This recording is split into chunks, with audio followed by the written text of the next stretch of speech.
So he's listening.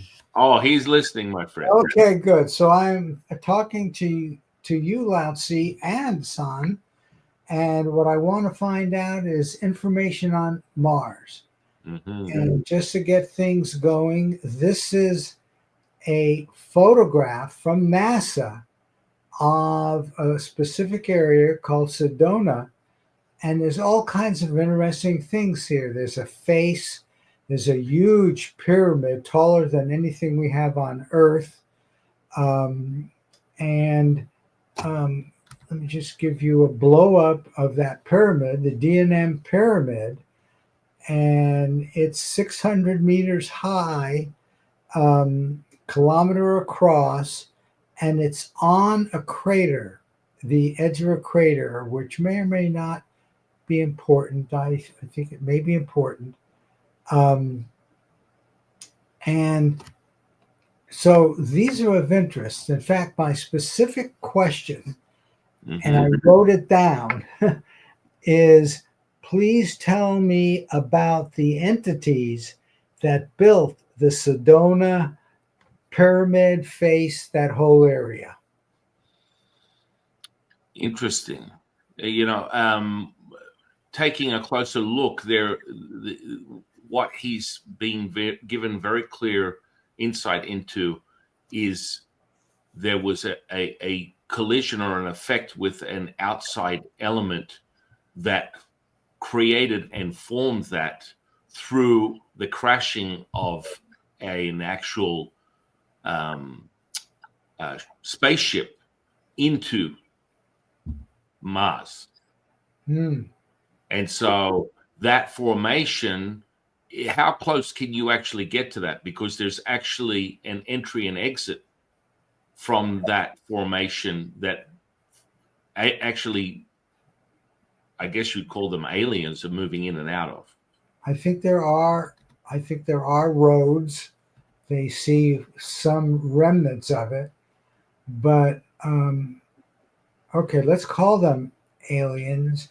Are you saying they got there by a crash of a spaceship? This formation, this formation of that specific, as you described it, pyramid, was from a collision from an actual ship into the planet.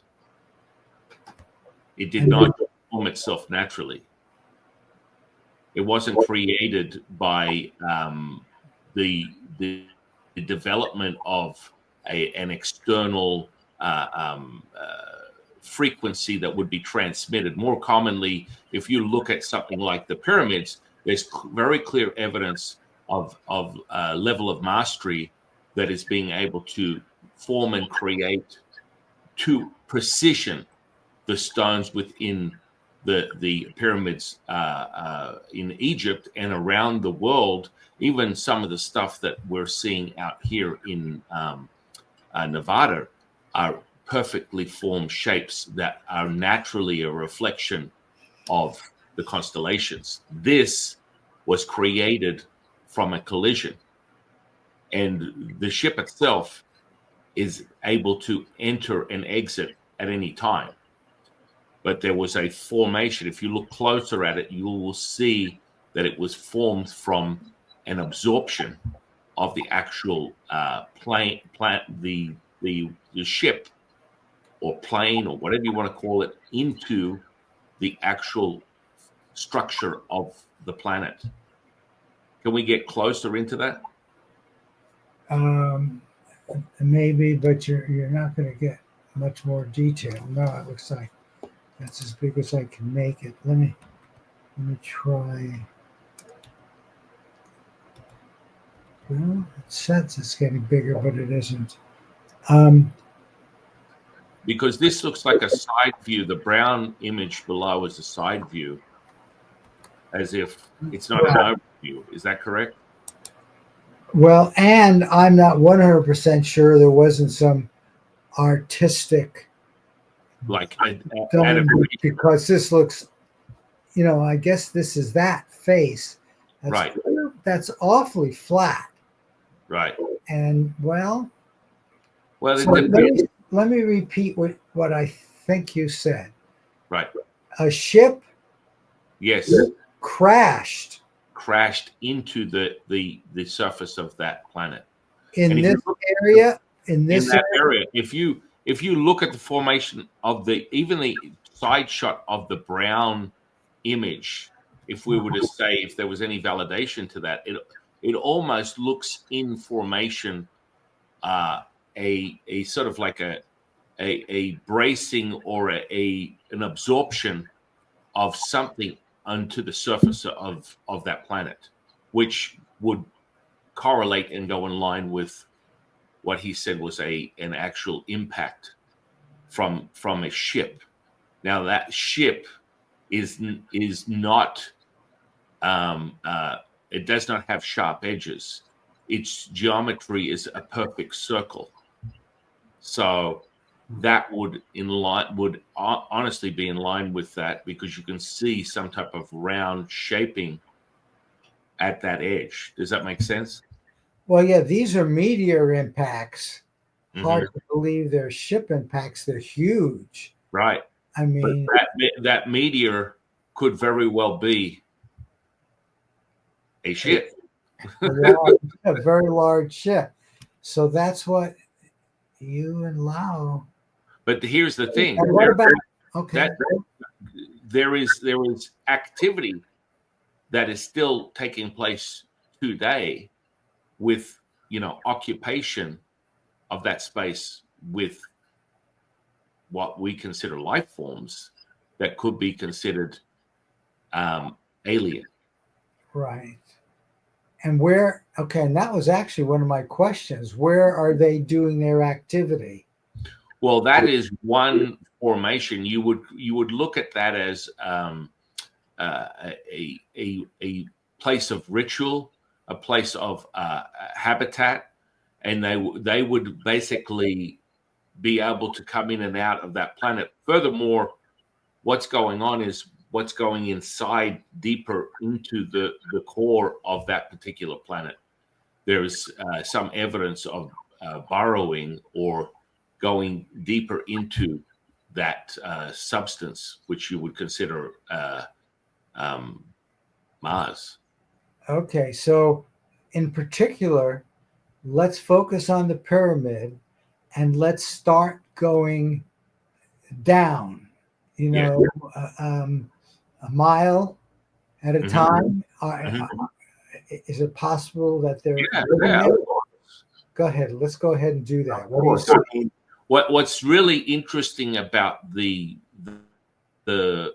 environment within that planet is a tremendous amount of heat starts to merge once you enter the surface of it.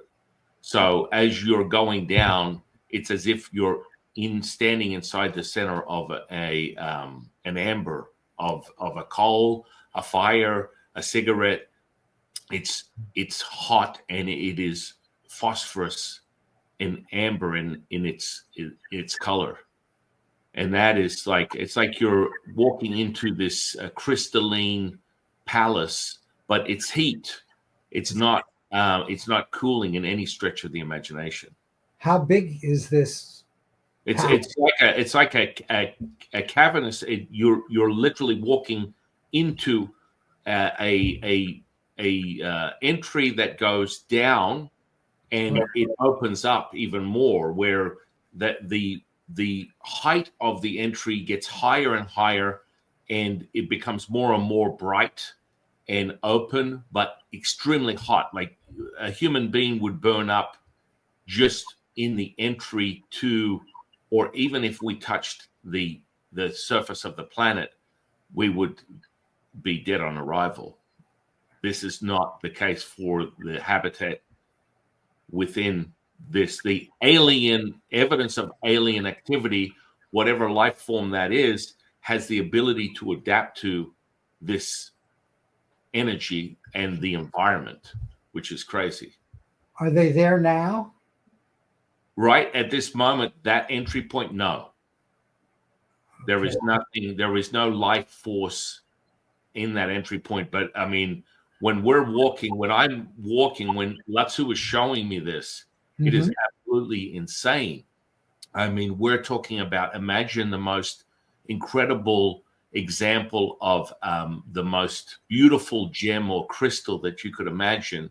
And it's that amber color with the heat. And it's just like a chapel. It's got an open raised sort of space where you can just keep walking down and down and down, not at a steep level that is, it's like an ascended level that you can just continue walk down to get to the center point of wherever the destination is. But it's absolutely beautiful. It's gorgeous. But it's not possible for a human being to even contain or adapt to the heat that is coming from that. I mean, we would burn up. We wouldn't even get to the entry. Yeah, okay, we'd have to have a spacesuit of some sort. Yeah. Musk is going to Mars, and Musk is planning on sending his X-ray to Mars. So, what is the interest in Mars? Where is the evidence that there could be any form or sustaining form of human life on this planet? Because that there is a temperature shift and an adjustment that doesn't in any way have any sort of redeeming features for human life. well, maybe near the poles. I think there is actually maybe even snow. I'm not sure about that. I know in the moon there is, but I think he's planning on bringing his life sustaining material with him. But let's go further. This is so interesting. How deep is there a bottom to this? How deep does it go? Well, as Lao Tzu showing me, as you continue to walk this chapel like sort of like path, everything is basically, the walls are made of this amber crystalline material, which of course I would imagine is similar to a stone or a rock, but it's angelic in its nature. Beautiful. Is it rough? Is it rough? Is it smooth? There's elements of it being formed as smooth to the touch, and then there's parts of it that would seem as though they haven't been mined. Like there's evidence that the life force that impacted that planet was able to create this, and it was derived solely from their ability to basically move everything with their intention. There is a frequency that comes from these particular beings that they have the power to alter at will, and just with zero effort, with zero physical effort, create and form whatever it is they choose to. And that excess of material that would, if you had an excavator, if we were using construction tools, that material, they transmute it and reform it into the actual planet's what is it? What does he describe it? It's reformed and transmuted into the planet, so it fortifies the actual pathway that we're walking on. And so, as you continue to go down that path, it becomes more and more vibratory and brighter. And so, even as I'm experiencing this through his ability to transmit the vibration, there is no way a human being can hold that resonance. Right. And the temperature of the heat is what he keeps reminding me of, which is it is super like burning hot. Like you would be like something out of like imagine Raiders of the Lost Ark, when that guy picked up the golden skull or whatever, and then it basically was incinerated into like nothing. And this is kind of like the temperature vibration of this space, and it becomes more illuminating because I'm becoming more and more filled with that, as I continue to follow his guidance. It becomes brighter and brighter and brighter as you're walking towards this point of just nothing but the admission of all color. It's just bright white light. And so now we're feeling into this, and it's very evident that that space is now, strangely enough, if we were to measure it from an opposites attract perspective as yin and yang, which is easy for a Taoist to understand, we are now moving into the phosphorus white light eliminates, and you literally go to a below zero temperature from that center point. It's absolutely amazing, and it changes form. The amber substance that was forming the walls is now just basically, you would look into a diamond. It's a diamond formation, and it's very, it's my goodness, it's as if you're in some temple or place of worship, because it's so high, the ascended frequency. But you can actually, if a human being was able to get from the surface past this turning point through this path, they would be able to merge within a unified state. But there's a rite of passage that cannot be made from the entry of that temple, well, as you would call it, the pyramid, to this point. You can't sustain it. So it has to be taken on with a different angle. If a human being was going to even enter that space, it would have to be completely 100% unified, absent of the physical body. This sounds very spiritual in nature. Now, right. Tell me about you're at sort of the end of. Well, there's no, and right now we're still not at the end, Marty. Oh. We're walking. We're now walking into that phosphorus. What I could consider is the most absolutely holy, sacred space that you could find of worship, whether you look at it from the form of religion or just basically spiritual. This is the space that we're currently in, as this continues to merge, and the temperature is a complete opposite. It's below zero, and strangely enough, it is more than soothing. It regulates you from the absolute temperature that would be considered at a Fahrenheit that would burn anything up, including stars. That's how hot this temperature is.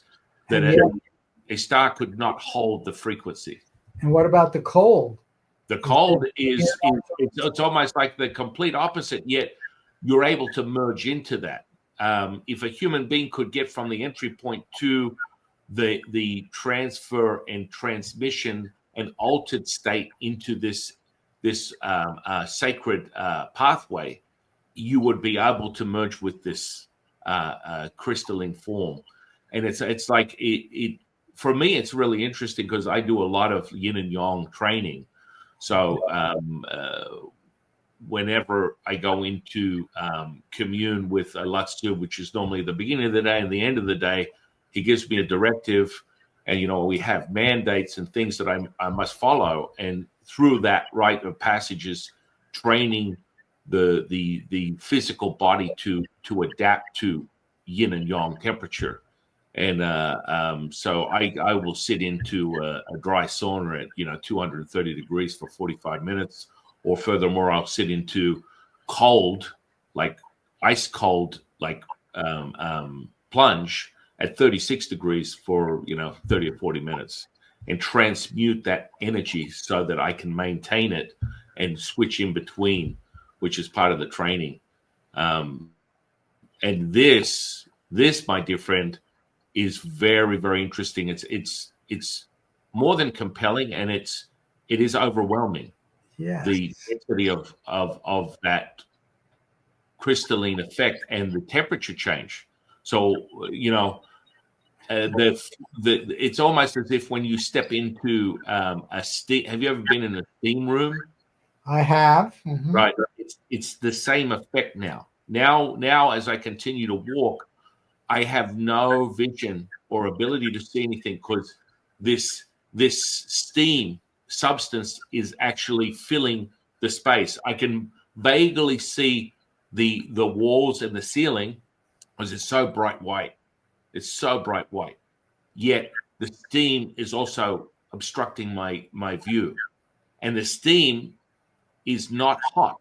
It's cold, which is so interesting. It's as if you have ever been in a what they call a cryo chamber. Have you ever heard of this thing where Very quiet? Are those the very quiet ones? Well, no. The cryo chamber takes you to below zero, and it basically exposes your skin to below zero temperature, and it is like an expansive chamber of like this cold air. Okay. And so this is what we're experiencing right now. And as I continue to move through that, we're starting to see another formation of a very specifically created. It's not as organic as the walls have been moving into this point. Now it's starting to form as if it's being created by masonry. Stones are formed into a path, but the crystals are still the substance of the walls and the ceiling, but there's an actual it's like a stone path. So you've moved from what I forgot, what I was absent of describing is the floor also was formed in these stones. So the entry to the pyramid had the amber stone, and then you moved into the diamond stone. That included the floor, the walls, and the ceiling. Now I'm seeing evidence of the steam dissipating, and we're moving into what seems to be a stone structured path, but the walls are still the diamonds. So now it's almost as if as we do simple things like digging into the earth, there's degrees and different layers of that earth and what that layer means in relation to dirt on planet Earth down into the soil, hardness of rock, and potential other formations that have been created over a timeline formed through the creation of the cosmos. So now it's as if it's a stone path that you would find in any sort of like a Egyptian temple. It looks even more deliberate as opposed to the what do you call it, the walls that were still created and formed and beautiful, but the stone path is more like as if you're walking in an Egyptian sort of like pyramid. Wow. Have you come to any sort of end? There is at this point we're still walking there. As I can see, there is a highlight of what looks to be at the end of this passage, a blue and an electric blue orb of what seems to be energy, and it's oscillating. And as we continue to walk closer to it, you start to really feel the vibration. And if you tune in yourself, you can feel an energetic shift from just me being able to describe this. You can feel it through your own body. Do you think, is this a wide, now where you are now, is this a big enough area where people may have met or done spiritual things? Or it seems to be a center point of community or communing and some type of ritual, because as we draw closer, the light is getting brighter, but it's now formed at an end of this pathway as a chamber that is very clear, where there's a place for you to sit or or alternatively worship around this orb. And this orb is just oscillating. I mean, it's really crazy because you find it so bright that it's blinding, but you can still, as you turn away from that light, you can see the clear structure of the chamber itself. This is obviously so fascinating. This was obviously built intentionally. And who knows, the very, very heat area was almost like protection for the people who were in the less hot area, or the aliens who did this can handle the heat, Well, this is an interesting thing. So, showing me examples of their formation from a profile of life force, we're seeing something that is very alpha-like in its stature. So extremely muscular, extremely lean. Their bodies form very similar to human beings, yet they have much longer necks, thicker necks, and their actual head is smaller. So if I had to give a parallel to anything that I would see on planet Earth, it would be similar to some of the more indigenous tribes within Africa, where the women would stretch their necks out with these rings. Only this is actual physical construct. This is not any sort of like a method of stretching. The neck is long and thick, and the body seems very much like a human form. The head, on the other hand, is not. If I had to describe it, it has no human characteristics other than the fact that there seems to be two eyes, formation of some type of skull, no ears, and the jaw is almost blends into the neck, to be honest. So leaving the airway or the mouth opening to sort of almost take on 3/4 of the head, which I find, Marty, hanging out with you when I get hanging out with aliens, that's great. You're experiencing that, and I'm almost experiencing it too. You can feel the vibratory effects. Yeah. Are the aliens on the planet somewhere now?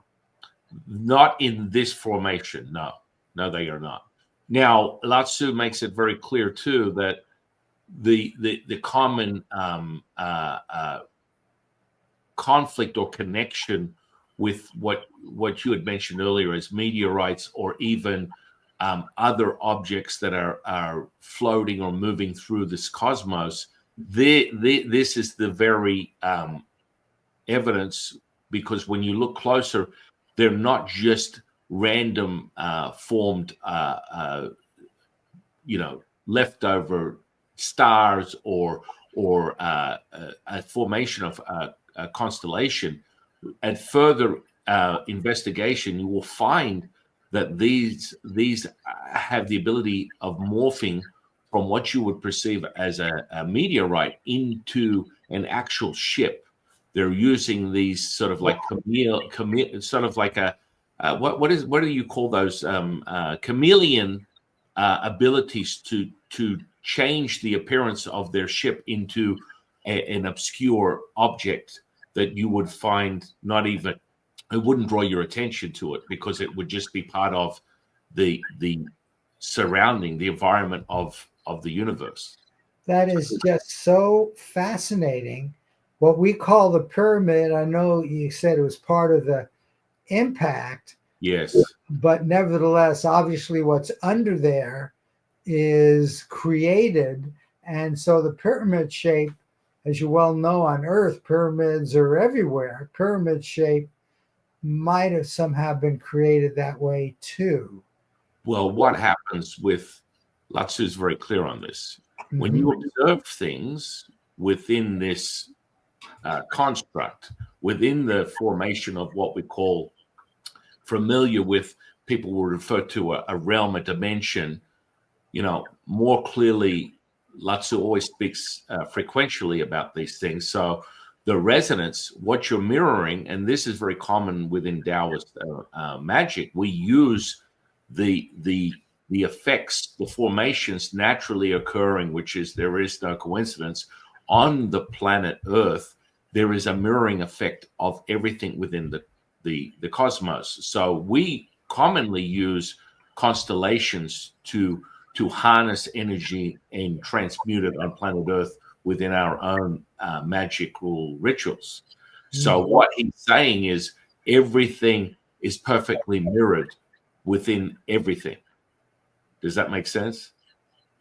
Well, yeah, but it's hard for me to get over my feeling of there in Egypt.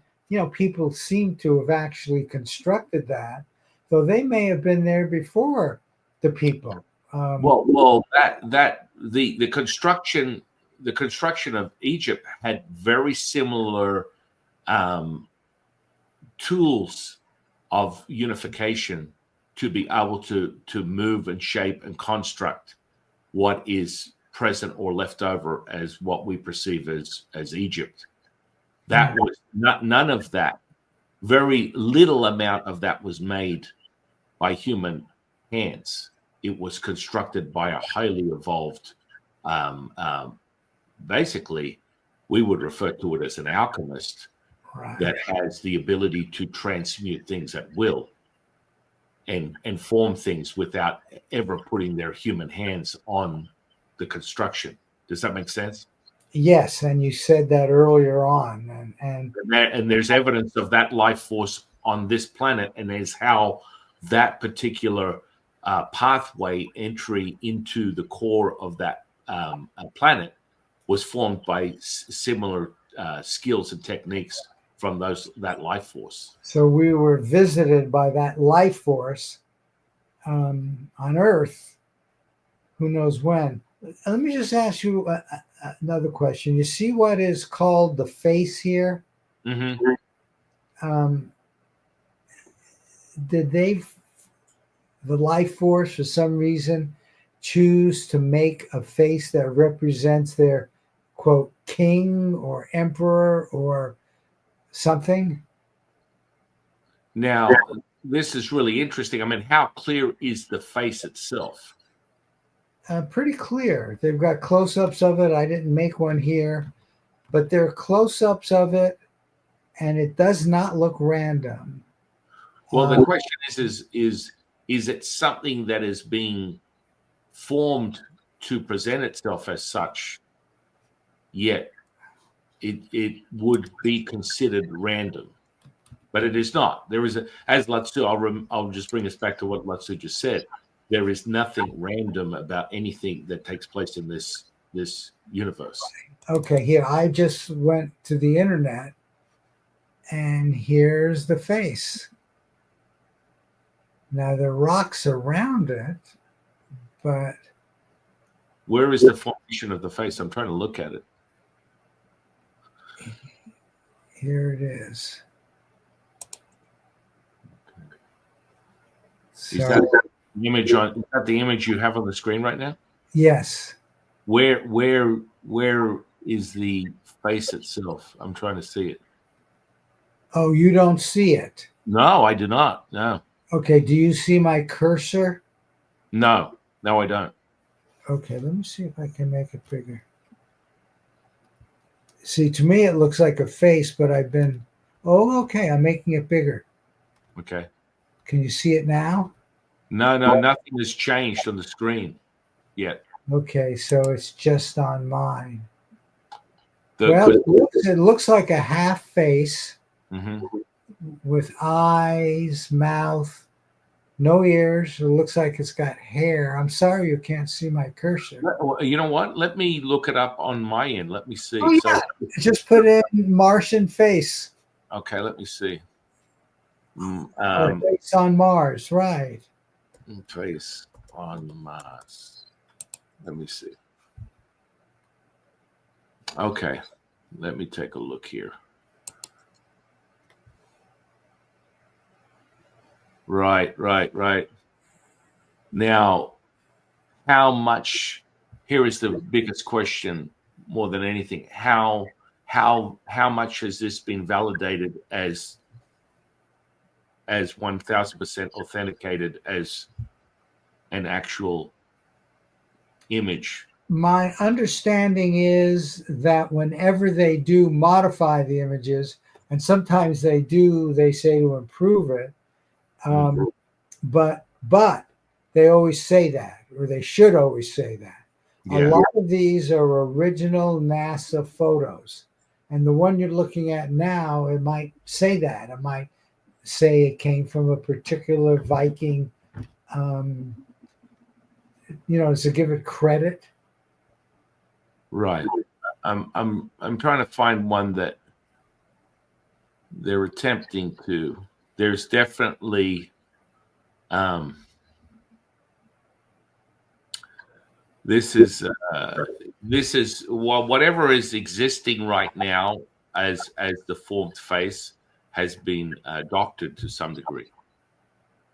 Well, it certainly had natural. Okay, that's another question. What we're looking at now, Right. when the pyramid and that beautiful area under it, what time frame were they formed? Oh my goodness. We're talking about billions of years. Oh, not millions. You think billions. Billions. Oh. He's talking about 2 billion. Wow. Billions of years. It always gets you conflicted when people have these theories on when the seed of creation, or when it was taken, how it was taken place, or when it was taken place. This is nothing has ever left us. Right. And, I mean, Lao Tzu always reminds me and anyone I share the wisdom teaching with that you are everything and nothing at the same time. Everything will always return to a wholeness. And so, I'm sorry. Go ahead. Go ahead. Yeah. We've talked enough, and I've read enough of your philosophy. I do get all that, the wonderful expanding philosophy. Remote viewers have looked at this and was asked, after there was nothing there now, to go back a million years or so, and they saw Martians of some sort or the other there, described not too different than what you said. Very interesting. But that was a million years ago. They said there were terrible dust storms and they were forced to leave. The hypothesis being that they left and went to someplace like Earth. No, I'll be very clear, and Lao Tzu is very clear. The evidence of life force on this planet is constant. There is absence of life force in that particular crater, that particular entry point, that formation, but the life force is constantly being there is occupation of life force on that planet on a bi-monthly bi-monthly. So he's saying they twice they visit. Yeah. Why would they visit? Well, maybe to go experience. Oh, there's that very holy and sacred space that comes from that entry point, that is a place of worship. Furthermore, there is the evidence of this blue, absolute electric blue, like light that is in the chamber at the end of that passageway, that has a resemblance of an ancient sort of, and we're talking ancient. I don't know how ancient could be at this point, and I've got no definition of that. If we're talking 2 billion We're talking 2 billion, Marty. I mean, it defies the cycle of existence within the hypotheses of most scientists or theorists today.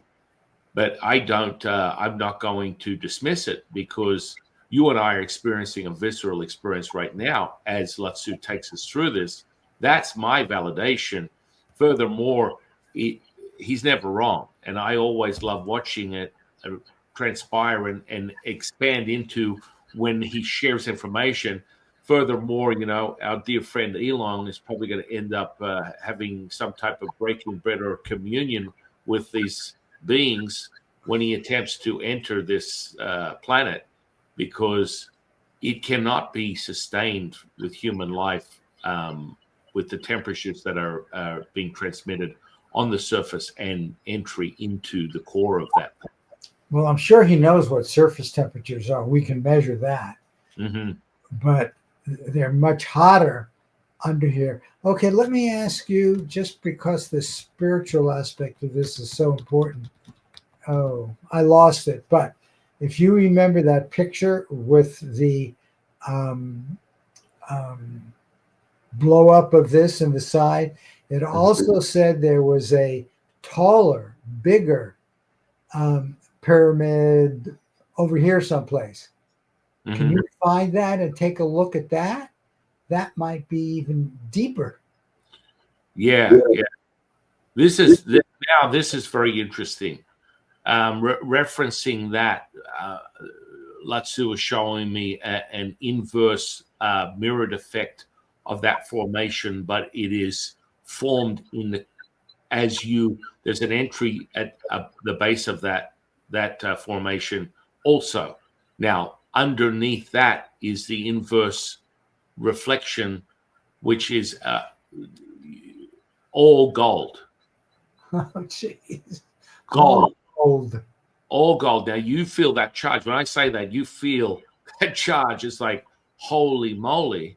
Right. That this is it's like walking in. You literally walk into a flat surface that is formed in gold, and then you walk down a staircase that is formed in gold, and it's like the reverse of a pyramid that you would see on planet Earth from Egypt, but you're walking into it down to the center point.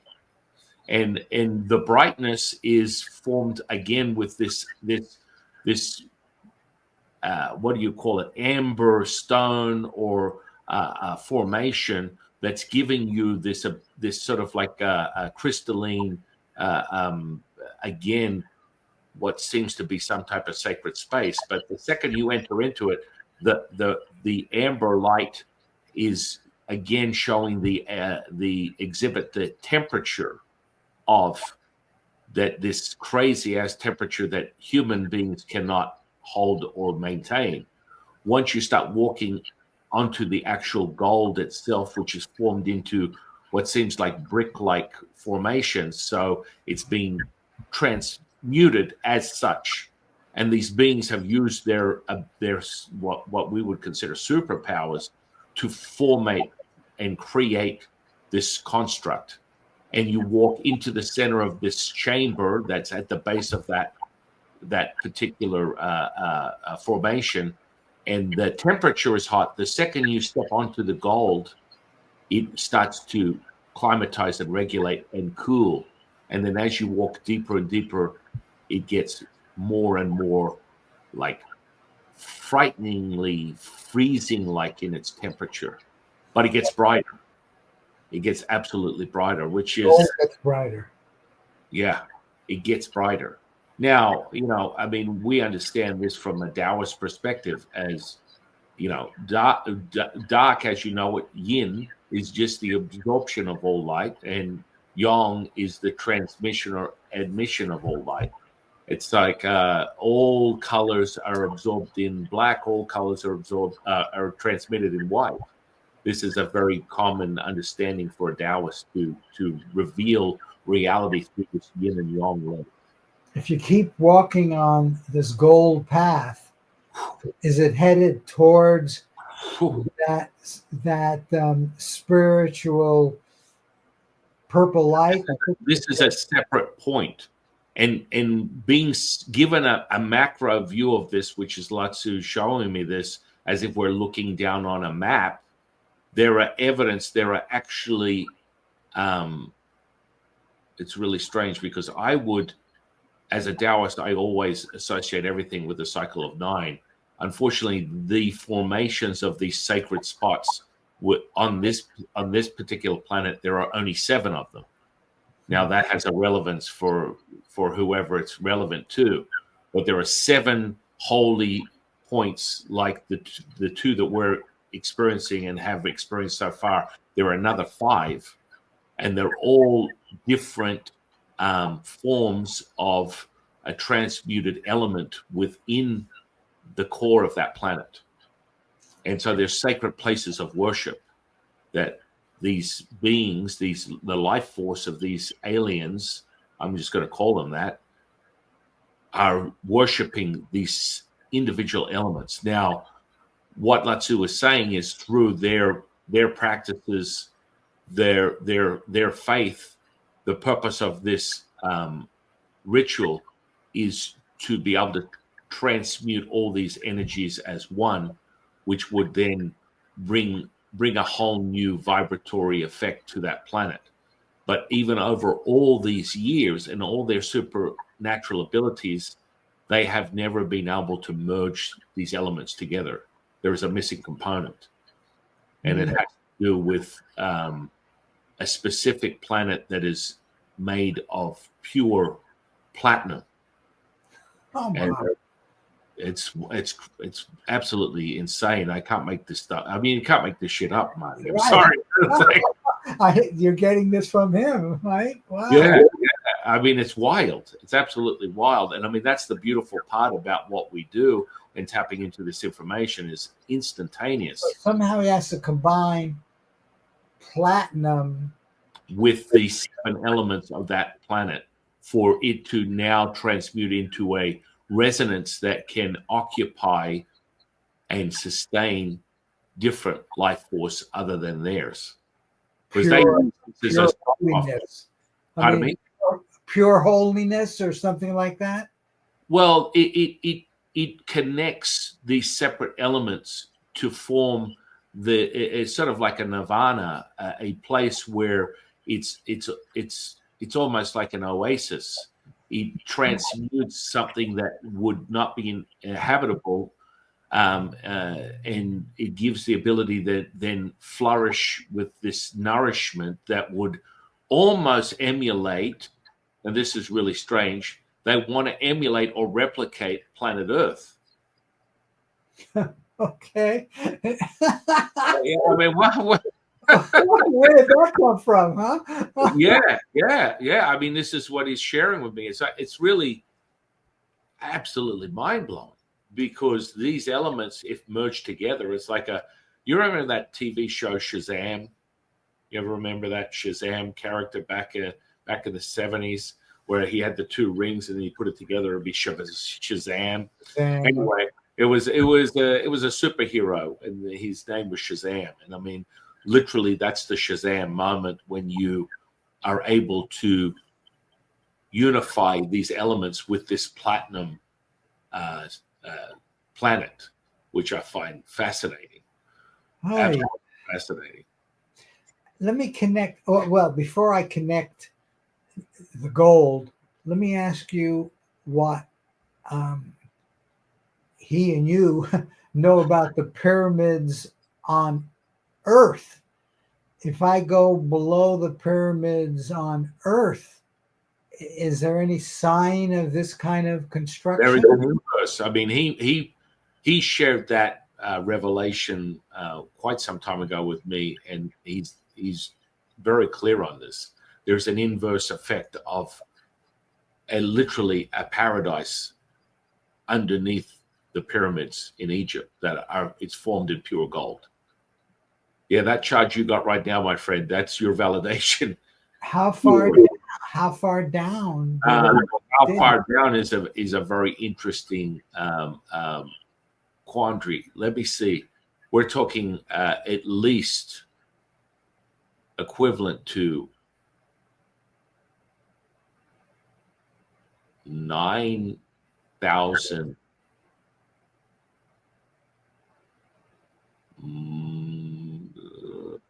he's very clear. It's like 9,000 miles. Okay. That's kind of interesting, because what would the depth of from the face of the earth to the center of the earth? What is the I was going to look up. And there, of course, I think it's very hot. Yeah. Not with this. You see, over the period of human history, there's like here we go. Okay, 4,000 miles. When you do the 9,000 miles, you are going to the length of 3,000 miles. You're then reflecting and going the breadth or the width of 3,000 miles, and then you're returning back to the origin. So you're forming a triangle. Okay, well, in terms of really trying to understand that didn't fit. I want you to maybe he can clarify. I mean, the Earth only. Well, the reason that it is it's implanted so deep into the core of planet Earth, the geometry is always a reflection of the measure that you can go beyond time and space using these numbers. So when you form, and I mean, you've got as much insight as me. I'm just getting it. The second I get it, I'm giving it to you. You're forming this geometry, this shape, this triangle. So the 9,000 miles is 3,000 in, 3,000 long, and returning from that point back to the original origin, forming a triangle.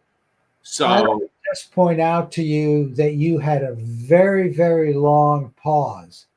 Right. 9,000. So the units may not be clear.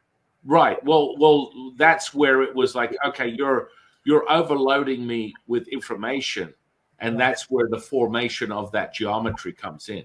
Right. I just want to tell you one other thing, and I don't. Because I'll say a side note that I did a reading on this guy that was visiting an Inca jungle somewhere in I don't know, South America or something. Mm-hmm. And he found a formation of this ancient temple, and underneath it was what Lao Tzu had shown him through a grid. He spoke on it, and then he found that beneath the actual temple itself, which I found fascinating. It was wild to me, because I'm not going to say, hey, I sit here studying some type of indigenous Inca sort of like mastery or some type of other stuff. I'm very plain. I'm like the old Jewish man that sticks to the same thing. I eat my boiled egg, my dried sandwich with mustard, and a little sauerkraut on the side. I'm very vanilla, which makes it easy to get to the source of information.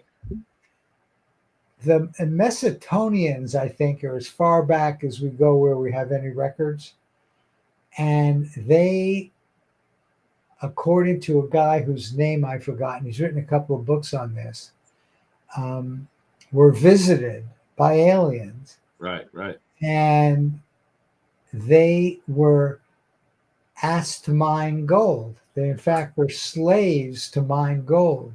So that fits into all of this right now. Well, the formation is sort of like the sinking of this element beneath the construct of the original formation of Egypt. Well, it would have been initially when it was built, there was the mirroring effect. So as you walk into the Egypt pyramids, you would have been able to continually go down. I don't know how deep they've gone down underneath any of these pyramids, but it was the ability to access the gold inverted effect of the stone was literally only a few passageways away. That wouldn't be any more than a distance of, maybe 2,000 or 3,000 feet. Whereas now it's sunk so deep towards the core of the earth, from what Lao Tzu was saying. Now, how that makes any sense, I don't need to make sense of that. Over 1 billion years, a lot can change. Gold seems to be so important to them. And I kept thinking, our society digs for gold all the time. They could be easily buying it. Okay, another thing. Let's change subject just a little. Yep. If you've got the time, there's a book by Skip Atwater, and I worked with him. I've given webinars with him. He was one of the original. In fact, he organized the remote viewers at Fort Meade. And one of the best remote viewers, and he just published this within the last 6 months or so, wrote a whole thing about the Martians. In fact, one of his opening, can you still hear me when I'm over here? You're perfect. His opening line, not opening, but chapter 2, there are 4 central locations on Earth. The primary one is in the Pyrenees. The home port is Mars. And he talks about Martians here now. They launched their flying saucers from these 4 locations, and he gives a lot of information on them. They quarrel. There's other people that disagree with them. It's fascinating. It's called here. It's called 82. Let me see if I can get this where you can see it. 8200, right? 8200 UFO UAP bases and activities, and it basically starts with Pat Price, who was just an incredible remote viewer, and he just decided to do this on his own. I'm sure because of all the talk about the aliens and stuff. And he talks a lot about the Martians, but they're here now. Does Lao Tzu agree with that? Well, he would say that there is a formation of that frequency in the Shen form. Physical transmuted form has yet to be identified. And furthermore, if I look at it from my timeline, my human timeline, 20 years ago, 30 years ago, I was dealing with more transmuted effects of potential psychoses or a commandeering of someone's mental state that would be translated into an exorcism of that frequency that could be formed through the perceiver or believer creating an ominous sort of presence. And there is an infinite amount of energies and entities in this space. That's just a fact that I think both of us could agree on. Now, over the years, when I see these entities, they can form whatever the perceived believer's constructs are. And that may be created or offered in an ominous state. But that frequency, I've never had issue with negotiating with this said energy that could come in the form of what someone would perceive as heaven and hell, or something more ominous in a darker transmission. Now, whenever I've negotiated with those energies for exercising, they've always returned to the same thing. The consensus is a level of merging of empathy for the individual and having them return to a whole state of this unconditional love. This has been the transaction within these entities, and that's how generally from how I always exercise them. And there's never been an issue with that. Once you catch that and they're like, oh, okay, you got me. Let's talk about how this is going to work out and the reason for my existence within the field of this particular person and what my purpose is in returning them to that state of knowing.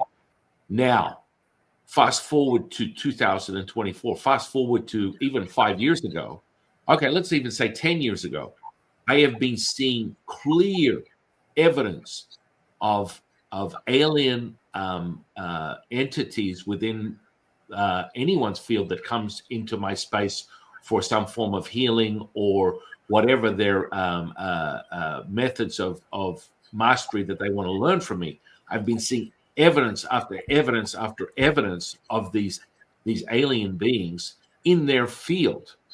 Now, this could come to the consensus of what Lao Tzu says is, as we are raising the evidence of this frequential state and we're able to hold that resonance, the collective ability to see this stuff becomes more and more clear. Now, I just attribute it to a fire sale. The more and more people are merging with these spirits, you will have evidence of that in the field. And furthermore, the higher the frequential state, and that we can all hold that resonance, the transmutation of these spirit entities into a physical, tangible material will become very, very clear.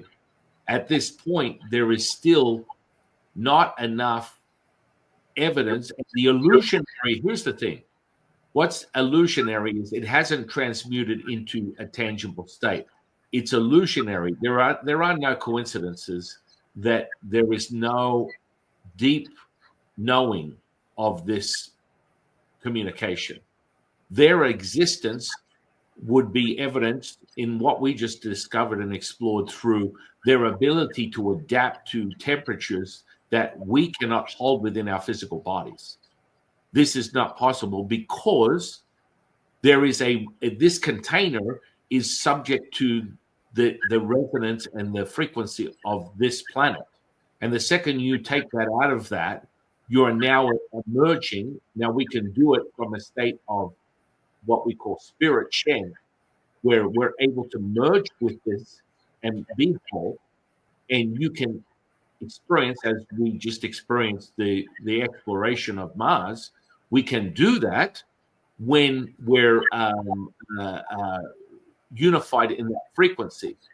But to transmute it into the electromagnetism that is the currency of this planet is not yet evident, other than previous examples of this transmuted state when forming the pyramids. Clear geometry that is beyond something that would be created by mankind. So we have not yet adapted back to that original state. The abilities of the supernatural abilities of those entities were very clear within the timeline, and the evidence of it is tangible. We see it in human history. But the more evidence needs to be discovered. When Elon goes to Mars and starts to discover these things, this is a whole another ballgame. But you also have to be able to hold that resonance. Mm-hmm. It's going to be a lot more complication to being able to hold that resonance. So, in essence, in answer, Lao Tzu is saying there is no physical presence of aliens in a material form as of yet. So those four bases are filled with spiritual type entities. You used a different word. What word did you use for that? Life force. Okay, life force, yeah. But not physical in this electromagnetic. Oh, no. They're physical on planet Mars, without question. But here in Earth, we have yet to have a transmuted state from the unified state, where it is spirit, where we are experiencing what people would consider consciousness. Our ability to transmute that through the frequency of our sensory perception, which is the developmental skill, telepathy, telekinesis, pyrokinesis, clairvoyance, mediumship, channeling. These are skills that are developed that, for me, it was sort of like a very early merging with my own abilities from thousands of different lifetimes. But it is becoming more and more common and more evident within society today that people are tapping into this frequency and are starting to be more familiar with these developmental skills. Now you must pass over. It's kind of like when I witnessed physical healing for the first time 30 years ago, that was tangible. We must be able to have these beings transmute into a physical form so that we can see them. Is The that tangible? Is it possible? I'm saying this. Yeah, this fits perfectly with the way the UFOs are behaving. They're not quite tangible yet. And you're saying that's because we normal folk are not able to see them. And Right. and I totally agree. A lot of us in the psychic area have been saying we're doing this so that we can get to a new level. And it looks like when we get to that level, we may then be able to communicate. Oh, we will. Spirit people. We will. We can. I mean, I can communicate with these beings. Right. But furthermore, it's like what I'm a show me guy. I'm a Pepsi challenge guy. I'll take the Pepsi challenge with anybody. I want the taste test. And this is the thing that is very important for both you and I. And that's why we use these measuring tools like precognition, right, doing all these things to validate something that is not a transitory delusional state, but it is a permanency that comes in this visceral charge. Like you and I have been communing with this oscillating energy, like the charge we're getting right now, that gives us a validation of the truth of this information. This is not a delusional state. We're not being commandeered by our personality in thought and intellect. We are experiencing it. It's expansive. Does that make sense? No, that makes sense. And it makes sense that I'm going to get to my objective of decades worth of this with success to be part of the process of demonstrating this to more and more people, which will just enhance this connection. So it's interesting. The landing on the White House lawn of a UFO can't happen until we get, and I don't know what the numbers are. People talk 10%. How many people do you need that get, really tuned into this? I think this is the misdirection, Marty, because I witness physical healing. I witness it all the time. That means that it's transmutable. So the evidence of these beings in transmuting from pure ether, i.e., a spiritual state of unification, to physical, is nothing more than a breath away. And that this communication can turn this into something that is tangible. The fact that I see these entities and spirits in people's fields all the time, whenever I'm doing psychic readings or any type of reading or transmuting energy, is this evidence. And they always have the same response. It's like, you can see that stuff? I'm like, yeah, it's just sitting there. It's like, wow, because I had this relationship with this being and this being, and you just described them succinctly to the point, exactly as I experienced them. And I'm like, it's just information. And our ability to develop these skills, just as you and I are on this journey of mastery and the method to the madness. There must be a method that we can then measure what we are actually experiencing, rather than going, oh, I just had this anecdotal vivid dream of something and it was so nice, and oh, this is great, and I heard grandma. This to you and I means very little, and I'm really excited that someone feels something out of body. But you got to show me the receipts. Well, of course, that's how I am. That's why precognition is so good. Like your word, the transmutation is in the statistics. Yes. And you have just begun. You sprite young man. You have yet to see what is possible as you continue to reverse your aging, as you merge more with the state of your mind as not mind but all knowing, as consciousness as all things. You are going to experience that physical immortalized state if you continue your path. You're so perceptive.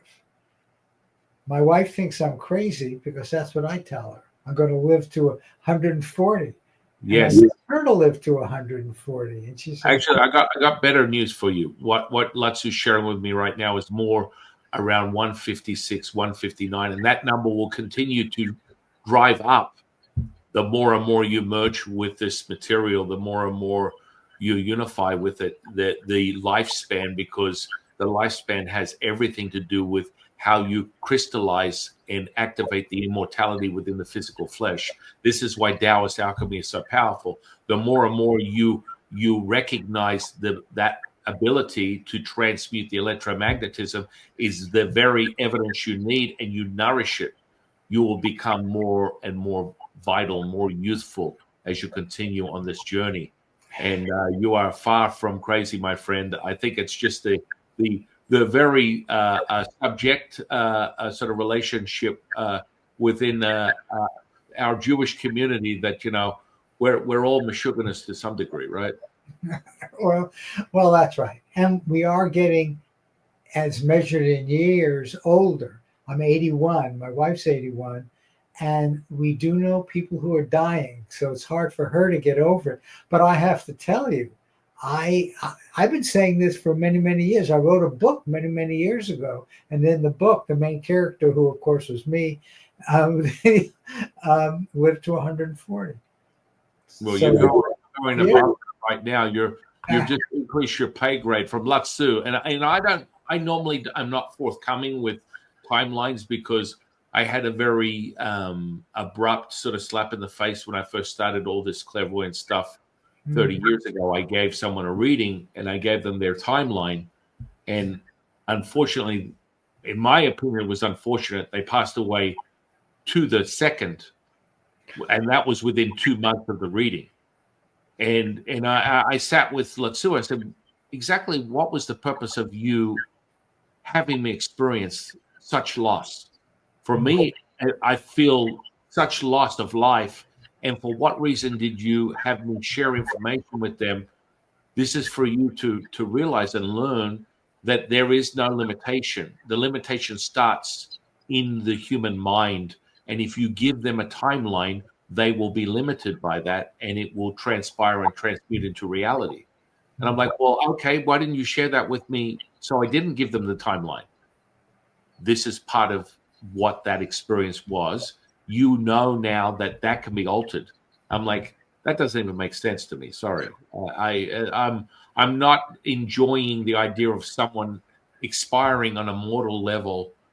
That made me so absolutely sad and so sick inside. And they're like, if you hadn't told him that, he might have lived a much longer life. I've learned very well from my teachers that any timeline can be altered at will, that there is no limitation. And this is really powerful to know. This is like, wow. Okay, so this is what your table set at today. And guess what? You're able to transmute and change that at will, because this is a very, very transitory moment.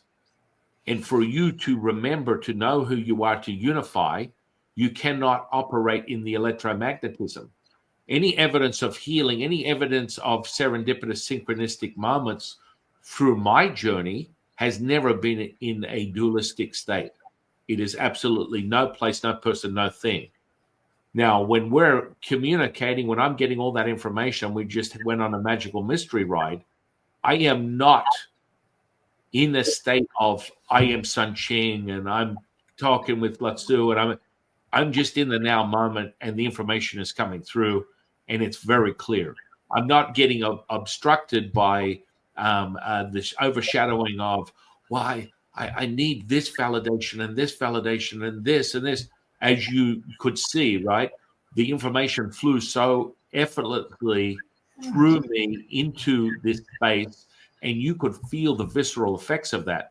And furthermore, when you made that observation of, hey, hang on a second, you pause for a minute, was because I literally had 1,000 objects and amplitude of information and energy coming at me.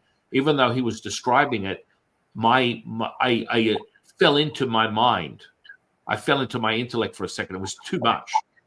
And that's where you notice that evidence. You're like, hang on a second. You paused there for a minute for that very reason. Right. But you may need to be able to adjust and go back, straight back into that fluidity, and the information continues to pour out. Will, your use of that's a very important one, like free will. Will in the moment is when you get enormous amounts of information, as you say, it flows. But I think it's will in the moment that allows you to transform the future. Well, the will, when it is substantive, when it's actual tangible, is when you have detached and attached as the primordial mother. So now you are the physical, energetic, and spiritual manifestation of divine word, will, light, love of the Tao that your intention instantly creates. And what happens is when you merge with that from an alchemical process, wherever my eyes go, there is nothing, what you would perceive as a backdrop of this gong and whatever, it is complete void for me.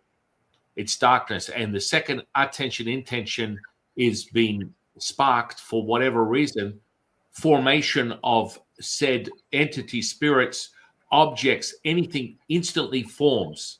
And it now is the only thing that I see. There is nothing else in front of me with my eyes open. It's just complete darkness with this entity, with this formation, with this information, and that sets the stage. That charging you got right now is evidence of that. And it's an exciting state, but it must be realized through a method of cultivation, because we are working in this substance, and this gives us more said evidence and validation of that through that visceral experience. Does that make sense? Yes, and it's there's still a certain amount of vagueness there. I would very like to improve the remote viewing capabilities of the people I'm working with. I've given up doing it myself. I dabble in it every now and then, but I know I'm doing that. My motivation is to get a whole bunch of people and have them do the remote viewing, precognitive remote viewing, and become more and more successful as a group. Now, I think I can do that with what you said. Somehow I have to get deep into my divine. You call it mother. Would you like me to share some practices that you could integrate into because this is the what happens is the shadowing of imagination is the undermining, unraveling of this stuff. So if you cannot form very clearly what it is that is being created and formed into this material, this is where it becomes vague and sort of illusionary and sort of fuzzy. This is where you have to be able to learn to tap into that laser of information, and it will be like watching a movie, and it will be vivid in colors, and it will be substantial in its depth of information and the experience itself. And yeah, that share. Yeah. So I can give you some practice. I'm going to create a practice specifically for you and your students and your community, which will develop these skills. And it starts with the ecosystem of the elements within the physical body. This is how, when I look at someone and they're having or struggling with specific abilities to create, and I'm not talking visualization. I have no time for someone making shit up. That doesn't work for me at all. That's like, okay, great. You're an out of work actor just mumbling along with, let me think if I saw Raiders of the Lost Ark. What about? No, that's not what I'm talking about. And you and I both know when someone is full of shit. You can tell immediately that their barometer is up, and there's just something not sitting right with this, because most of the real channelers that you witness, there is a flow that is undeniable. There is not a pause. There's not a, hey, let me see what I can, let me focus on. No, it will flow like water, as we put it. And so this for the portal of creation is formed within the imagination. So you have to be able to develop and form this evidence through this tangibility. So we're talking about a substance. We're still creating within this substance, and it can only be formed and unified. That's when you see very clearly. And so that comes from the elements. So when someone is deficient in the actual ability to see, it comes directly normally within the liver and lung channels that need to be fortified. So we're strengthening these elements so that you get the most depth of that strength will emulate through the physical body and be a great anchor for the Shen, for the spirit to get direct information instantaneously. But these things need to be formed. Does that make sense? Is that clearer? Yes. And I guess what I meditate every day, and I can sort of work on that as I meditate, getting clearer images. I am not really an image in terms of seeing colors and stuff, and yet I know what I'm seeing. Yeah, oh yeah. But that's okay. There's no exception. Like most people say, hey, look, this is your gift, this is my gift. That's not how it works from a Taoist path perspective. Right. You can elevate and equalize all sensory perception. Everyone has the equal ability to maximize that. It's a method of cultivation. Right. So I'm going to put together an actual formula of training that you can use and then share with your community to enhance these skills. And Lao Tzu is very clear that this training, you will start to see very clear evidence within 72 hours of you implementing it, and it will continue to grow in itself as you enforce and fortify it through this practicing, because you're going to feel the substance. You're going to feel the density. In some ways, there's certain elements of some of this training that he's going to put you through where you are chi packing, you are saturating the physical body with this energy, which will also support your immortal path of life itself and nurturing this life force, this anchor, so that you are matching that timeline that we talk of, which is the 156. Now it's 162. Interesting. It changes because all of a sudden this hope and belief system has been recognized and developed through our conversation, and you have a different lens of how you perceive reality through this communication, through this communion. Does that make sense? Yes. And you're going to email? I'm going to tell my wife Jade right now, and I will put it together probably this afternoon or tomorrow morning, and then you'll have your construct, and then we can go through it in person so that you have a very clear understanding of how to implement these things. And this is a practices that constantly reinforces and is repeatable to give you said evidence, because that's the most important thing on our journey. You and I have the same goal. We want evidence.